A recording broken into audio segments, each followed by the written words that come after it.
जयराम मैं तो आना चाहे तो ज़रूर आए, मगर वो तो सुपरस्टार हैं, तो वो सुपरस्टार स्टाइल में चलते हैं। हम लोग तो भाई सामूहिकता में चलते हैं। देखिए उनका स्टाइल ही है सुपरस्टार वाला, वो देखने से वैसी फीलिंग होती है जैसे शाहरुख खान आ गया हो।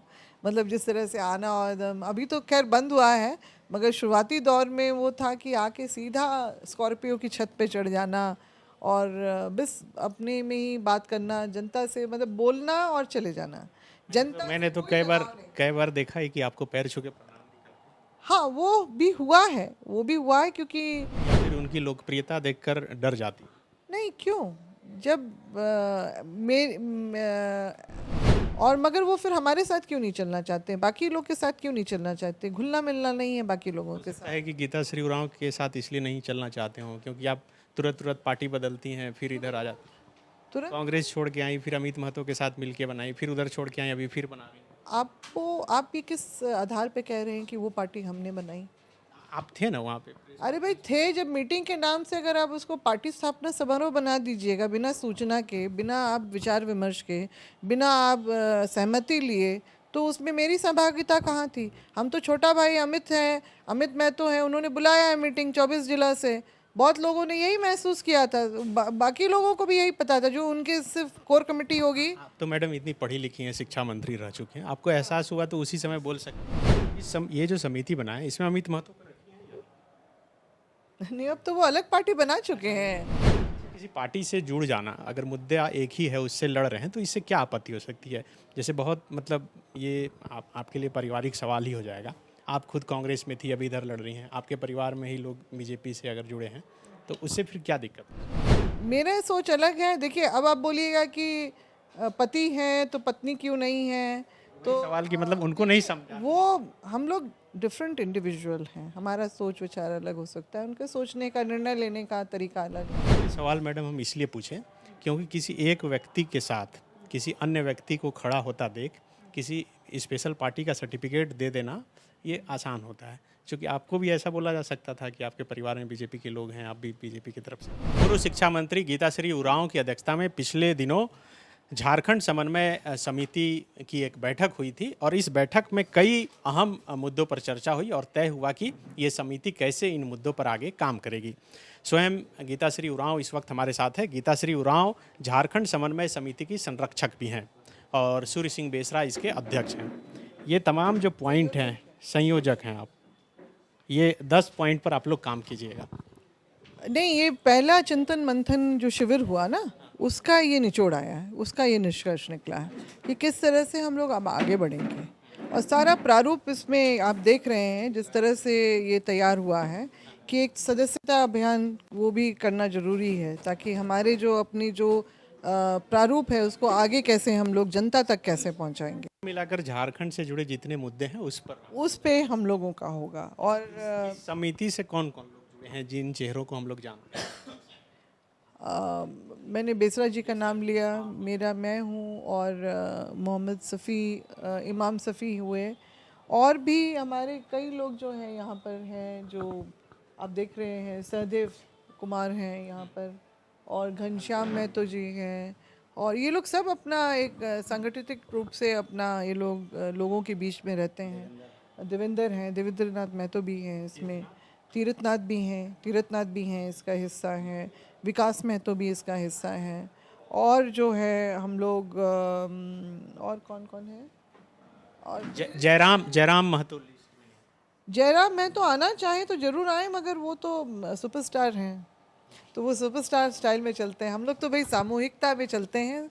लाइक माइंडेड समन्वय समिति इसलिए बनी है कि ताकि जो लाइक माइंडेड पीपल हैं, लोग हैं, वो लोग एक जगह पे आए और हम विचार विमर्श हो कि कैसे हमने क्या विकल्प की बात अगर हम लोग कर रहे हैं, जो बहुत ज़रूरी है, क्योंकि 4 राजनीतिक पार्टियों को सबने देख लिया कि उन्होंने किस तरह से यहाँ शासन प्रशासन चलाया।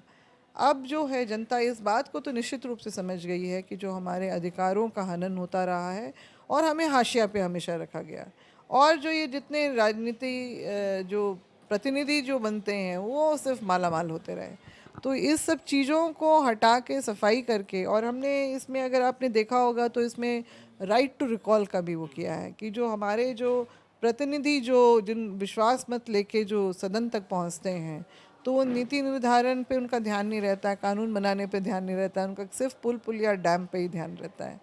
तो ये राज्य तो एक कमीशन के लिए भी बहुत फेमस रहा है कि कमीशन किस तरह से हुआ और यहाँ पर योजनाओं का क्या हाल होता है सबको पता है। तो ये सारी चीज़ों को हटा के जो विशुद्ध रूप से जो झारखंड के लोगों का जो अधिकार है वो देने की बात हुई है। ये जो भी समन्वय समिति का काम यही होगा और हम लोग बुनियादी रूप से बिल्कुल गांव से, पंचायत से, वहाँ से शुरुआत कर रहे हैं। वहाँ की जो सरकार बनेगी वहाँ पर जो वहीं के लोग जो उसमें शामिल होंगे, हम लोग कैडर भी, सदस्यता अभियान भी चलेगा और जो नौजवान लोग हैं, लड़के लड़कियों को, उनको मतलब जोड़ा जाएगा और उनके साथ हम लोग जो है मतलब लोगों तक पहुंचने का काम करेंगे और वो हमारे कैडर बनेंगे आगे। जयराम महतो का जब नाम मैंने लिया तो आपने सुपरस्टार कहा, ऐसा क्यों? देखिए उनका स्टाइल ही है सुपरस्टार वाला, वो देखने से वैसी फीलिंग होती है जैसे शाहरुख खान आ गया हो, मतलब जिस तरह से आना और एकदम, अभी तो खैर बंद हुआ है मगर शुरुआती दौर में वो था कि आके सीधा स्कॉर्पियो की छत पे चढ़ जाना और बस अपने में ही बात करना, जनता से मतलब बोलना और चले जाना। जनता मैंने से तो कोई लगाव नहीं। कई बार देखा है कि आपको पैर छू के प्रणाम भी करते हाँ वो भी हुआ है, वो भी हुआ है क्योंकि हमने क्लास भी लगाई थी क्लास भी लगाई थी कि भाई सब अपनी जगह पे ठीक है मगर अपने संस्कार नहीं भूलने चाहिए, संस्कार नहीं भूलने चाहिए। सबके लिए जगह है, हम लोग अपने नौजवान लोगों को देख के खुश होते हैं, जो भी आगे बढ़ रहा है तो हम लोग खुश होते हैं। मगर आप जब अपने वयस्क मतलब वरिष्ठों को अगर अनदेखा करेंगे तो वो भी अच्छा नहीं है, क्योंकि युवाओं में एनर्जी बहुत होती है और उस एनर्जी को चैनलाइज करने के लिए जो है वो दिशा देने वाले लोग भी होने चाहिए। हैं। आप सचमुच में खुश हो रही हैं या फिर उनकी लोकप्रियता देखकर डर जाती? नहीं क्यों, जब देखिए मेरा स्वभाव नहीं है, बाकियों की आप बात कुछ कह सकते हैं मगर मेरा ऐसा स्वभाव नहीं है और मेरे ख्याल से बेसरा सर का भी स्वभाव नहीं है। क्योंकि जब वो जयराम का नाम आने लगा, जब सब लोग देखने लगे, क्या आपको मालूम है उन्होंने किस तरह से जयराम को ढूंढ के निकाला था? ठंड के मौसम में गए थे क्योंकि वो इतने खुश हो गए थे कि उनको लगा कि जो उन्होंने 36 साल पहले जो उन्होंने आंदोलन किया था अब एक कोई नायक उठ खड़ा है। वो कहाँ, कोल्हान में रहते हैं, वहाँ से वो चले गए धनबाद और ढूंढ के निकाला जयराम को रात में और बात किया। अब आप बोलेंगे ये जलन है? ये देखिए जो लोग वाकई मतलब स्वाभाविक रूप से और ईमानदारी से जो झारखंड के लिए चिंतित होते हैं ना, उनको किसी से जलन नहीं हो सकती। कोई अच्छा काम करे तो हम लोग, बल्कि हम लोग चाहेंगे कि उसको प्रोत्साहन दें, आगे बढ़ाएं और अपने साथ भी रखें। मगर अगर वो व्यक्ति अगर नहीं रहना चाहे तो वो हम उसके लिए कुछ नहीं कर सकते। वो जहाँ रहे, खुश रहे, अच्छा रहे, वो भी उन्नति करे, विकास करे। मगर हमारा तो यही सोच है कि भाई हम तो सबको साथ के लेके चलने वालों में से हैं, सबके साथ रहने वालों में से हैं। क्यों, आपको क्या लगता है कि क्यों सुपरस्टार वाली क्वालिटी आ गई? किसी और दिशा में दिख रहा था, दिख ही रहा था, सामने से दिख रहा था। अब मैं इसमें क्या बोलूँ, जब बगोदर में पहली मीटिंग हमारी हुई थी, मैंने बोल लिया, उसके बाद ये आए, हम लोग को लगा शायद मंच पे चढ़ेंगे, नहीं वो सीधा मतलब भीड़ से एकदम से स्टेज के ऊपर। और जबकि मालूम था कि हम हैं वहाँ पर, तो संबोधन के 2 शब्द तो होने चाहिए, जैसे जो शिष्टाचार होता है मंच का। इग्नोर किया? हाँ वो हुआ। फिर जब हम 10 मिनट बाद हमको लगा कि नहीं अब चलना चाहिए क्योंकि देर भी हो रहा था, तो फिर बाद में फ़ोन आया कि दीदी हम राह में या प्रोग्राम में आए हैं, उस दिन आपसे मुलाकात नहीं हो पाई, दीदी ऐसा क्यों हुआ, हमको बहुत दुख हो रहा है, अब क्यों मतलब आपसे मुलाकात नहीं हो पाई। हाँ, मेरा यही कहना था कि भाई अपने रॉ में आए, चढ़ गए और संबोधन के अगर पता था कि हम हैं वहाँ पर तो संबोधन के 2 शब्द तो बोलने ही चाहिए थे। और तो हमको लगा कि अनवांटेड है इसलिए हम उठ के चले आए वहाँ से, बस यही इतनी सी बात है। तो बस ठीक था। उसके बाद तो मार्गदर्शन चाहिए आपका, हमसे मुलाकात भी हुई घर आके और हमने मार्गदर्शन दिया। तो जो हमको पता है, जो हम महसूस करते हैं, हमने बताया। तो उसमें उद्योग नीति भी जुड़ गया और भाषा नीति भी जुड़ गई, क्योंकि अभी सिर्फ भाषा पे ही बात होती थी और ये स्थानीय नीति पे ही बात होती थी। मगर जो भाषा नीति क्यों ज़रूरी है और उद्योग नीति क्यों ज़रूरी है और विस्थापन का भी ये दर्द हमारा पूरा झारखंड राज्य झेल रहा है, तो पुनर्वास नीति भी जो अभी तक नहीं बनी है, इस सब चीज़ों पे मैंने बात की। तो ये था, हम तो चाहते हैं कि आए लोग, हम लोग तो चाहते हैं लोग जुड़ें, हमको जितना पता है हम करें, या दूसरे को जो पता है पहले अभी प्रेस कॉन्फ्रेंस में आप ये भी बोलें कि बीजेपी और आजसू के संपर्क। हाँ, ये गलत नहीं है, ये हम कोई अपने खुद से बना के नहीं बोल रहे हैं, जो सामने है तो तस्वीरें जो सामने आई हैं उसी के आधार पे ये बातें हुई हैं, और ये सब चर्चा का विषय है। बिल्कुल कोई भी नया नेता बनता है तो उसके आसपास के लोग तो कहीं से तो आते ही हैं ना, नहीं, हाँ निश्चित रूप से आते हैं, मगर वही इस आधार पर किसी को नहीं आते हैं, और मगर वो फिर हमारे साथ क्यों नहीं चलना चाहते, बाकी लोग के साथ क्यों नहीं चलना चाहते, घुलना मिलना नहीं है बाकी लोगों के साथ। है कि गीता श्री उरांव के साथ इसलिए नहीं चलना चाहते हो क्योंकि आप तुरंत तुरंत पार्टी बदलती हैं, फिर इधर आ जाती हैं, तुरंत कांग्रेस छोड़ के आई, फिर अमित महतो के साथ मिलके बनाई, फिर उधर छोड़ के आई, अभी फिर बना रही हैं। आप ये किस आधार पे कह रहे हैं कि वो पार्टी हमने बनाई? आप थे ना वहाँ पे। अरे भाई थे, जब मीटिंग के नाम से अगर आप उसको पार्टी स्थापना समारोह बना दीजिएगा बिना सूचना के, बिना आप विचार विमर्श के, बिना आप सहमति लिए, तो उसमें मेरी सहभागिता कहाँ थी? हम तो छोटा भाई अमित हैं, अमित महतो हैं, उन्होंने बुलाया है मीटिंग 24 जिला से, बहुत लोगों ने यही महसूस किया था, बाकी लोगों को भी यही पता था, जो उनके सिर्फ कोर कमेटी होगी। आप तो मैडम इतनी पढ़ी लिखी हैं, शिक्षा मंत्री रह चुके हैं, आपको एहसास हुआ तो उसी समय बोल सकती थी। हाँ निश्चित रूप से आपने बहुत सही सवाल किया इसमें, कि हमने उसी समय, तो मेरी नाराज़गी उसी समय शुरू हो गई थी, हम तो बोले, हम तो उनकी वाइफ से बोले, सीमा महतो से, ये क्या हो रहा है, मीटिंग के नाम से आप लोग कौन सा बैनर यहाँ पर टांग रहे हैं? तो उन्होंने कहा कि आप उनसे बात कर लीजिए। अच्छा चलिए, वो तो उसमें क्या जाना, मगर वहाँ हम, नाराज़गी तो मेरी ज़रूर थी, मगर हम कोई सीन क्रिएट नहीं करना चाहते थे। अगर वो हमें दीदी किस तरह से कितना मानते हैं वो जाने, मगर हम अगर उस छोटा भाई बोलते हैं तो एक भाई को हम एम्बैरेसिंग सिचुएशन में हम नहीं डालना चाहते थे। बाकी तो हमको उसी समय ये फैसला मेरे मन में आ गया था कि इस तरह से तो हम रह नहीं सकते हैं, क्योंकि हम कांग्रेस पार्टी में भी रहे तो अपने शर्तों पे काम किए, वहाँ पर कांग्रेस पार्टी में भी हम शर्तों पे काम किए, और मेरा काम ही बोलता था, और मेरे काम का भी सम्मान हमको मिला, और इसीलिए झारखंड बनने के 13 साल बाद सबसे पहले एआईसीसी सेक्रेटरी हम बनाएंगे, मेरे अपने काम के बदौलत। तो शीर्ष नेतृत्व मेरे विचारों का, मेरे काम का सम्मान करता रहा। ये जो समिति बना है इसमें अमित महतो को नहीं, अब तो वो अलग पार्टी बना चुके हैं, वो अपना अलग पार्टी बना चुके हैं ना, तो फिर भी स्वागत तो हम लोग, हाँ आना चाहें, ऐसा कुछ थोड़ी है, कोई हम लोग जन्म जन्म के कोई दुश्मन थोड़ी बन गए हैं। वो हमारे छोटे भाई हैं, हम उनकी बड़ी बहन हैं, तो वो जब भी दरवाज़ा खटखटाएंगे हम उनका स्वागत करने के लिए बिल्कुल खड़े हैं। किसी पार्टी से जुड़ जाना, अगर मुद्दा एक ही है उससे लड़ रहे हैं तो इससे क्या आपत्ति हो सकती है? जैसे बहुत मतलब ये आपके लिए पारिवारिक सवाल ही हो जाएगा, आप खुद कांग्रेस में थी, अभी इधर लड़ रही हैं, आपके परिवार में ही लोग बीजेपी से अगर जुड़े हैं तो उससे फिर क्या दिक्कत है? दिक्कत तो क्या, वो अपने हिसाब से चला रहे हैं पार्टी में। मैं तो देखिए, मैं अपने सिद्धांत, मुझे भी बीजेपी से बहुत ऑफ़र आए थे, मुझे राज्यसभा का भी ऑफ़र आया था, मगर मैं नहीं गई, 2017 में ही आ चुका था।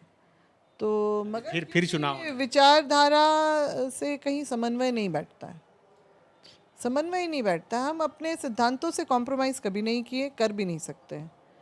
और 2019 में भी ऑफ़र आया था कि आप तो विनिंग कैंडिडेट हैं, आइए, आपके कैबिनेट का सीट आपके लिए है। हम बोले बीजेपी अगर हमको गवर्नर का भी ऑफ़र कर देना तब भी हम नहीं जाएंगे। तो मेरा सोच अलग है। देखिए, अब आप बोलिएगा कि पति हैं तो पत्नी क्यों नहीं है, तो सवाल की मतलब उनको नहीं समझा, वो हम लोग डिफरेंट इंडिविजुअल हैं, हमारा सोच विचार अलग हो सकता है, उनके सोचने का, निर्णय लेने का तरीका अलग है, मेरे सोचने का, निर्णय लेने का तरीका अलग है। ना हमने पहले उनके काम में हस्तक्षेप किया, ना उन्होंने कभी मेरे काम में हस्तक्षेप किया, मगर फिर भी साथ चल रहे हैं, वो अपना कर रहे हैं, हम अपना कर रहे हैं। ये सवाल, मगर हाँ, मान सम्मान आपस में एक दूसरे के लिए बेसिक जो होता है एक पति पत्नी का, वो बरकरार है, ये तो है। ये सवाल मैडम हम इसलिए पूछें क्योंकि किसी एक व्यक्ति के साथ किसी अन्य व्यक्ति को खड़ा होता देख किसी स्पेशल पार्टी का सर्टिफिकेट दे देना ये आसान होता है, क्योंकि आपको भी ऐसा बोला जा सकता था कि आपके परिवार में बीजेपी के लोग हैं, आप भी बीजेपी की तरफ से।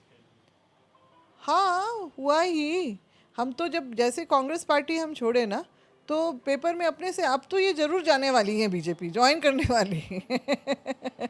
हम बोले बाप रे बाप, अब तो प्रेस, लेकिन ये सब अंतर्यामी हो गए, मतलब हम क्या करने वाले, नेक्स्ट स्टेप मेरा क्या होगा, वो पहले से घोषणा कर दे रहे हैं, हम किस दिशा में जाएंगे, क्या करेंगे, लेकिन ये सत्य तो नहीं था। नहीं, निश्चित रूप से सत्य राम नहीं महतो था। के मामले में भी यही हो सकता है। जयराम, अब आप अब देखिए आगे वाला वक्त क्या बताएगा, उस पर हम और क्या चर्चा करें। ज़्यादा चर्चा करना क्या करना है उसमें, अब वो वक्त ही बताएगा कि क्या सही है क्या गलत है। अच्छा, अभी जो आंदोलन भाषा का चल रहा था, स्थानीय नीति का चल रहा था, अब तो कई मुद्दे आप सामने ले आए। सरकार भी थोड़ी मुश्किल में दिख रही है, जिस तरह से आप जिस मीडिया का नाम लिए उसी मीडिया में, अखबारों में जो खबर छप रही है उसके अनुसार खान लीज से मामले से लेकर कांग्रेस की नाराज़गी तमाम मामले चल रहे हैं। तो आप लोग का जो आंदोलन है ये चलता रहेगा अगर सरकार रहे या जाए? हाँ, निश्चित रूप से हमारा तो आंदोलन अभी चल ही रहा है। आंदोलन जिन चीज़ों को, मुद्दों को लेके खड़ा हुआ, हम लोग वही जो इतने मतलब 21 साल की जो काली रात झारखंड ने बिता ली, अब नया सवेरा के मतलब उसको आने की ज़रूरत है। लोगों को न्याय मिलना चाहिए। संविधान ने बहुत सारे अधिकार हमें स्वतः रूप से दिए, जो स्वाभाविक, जो हमारे मौलिक रूप से जो हमें मिले हुए हैं, उसका हनन लगातार होता रहा। जनता हमेशा हाशिए पे रही, और जो उसको, जिसकी वो अधिकारी है, वो झारखंडी होने के नाते उसको नहीं मिला। सबसे पहले तो स्थानीय नीति आज तक बनी नहीं। झारखंडी कौन है आधिकारिक रूप से आज तक है ही नहीं। जो बन गया 1985, वो उससे कितने लोग सहमत है बताइए? जो 85 में आए होंगे बस वही सहमत होंगे।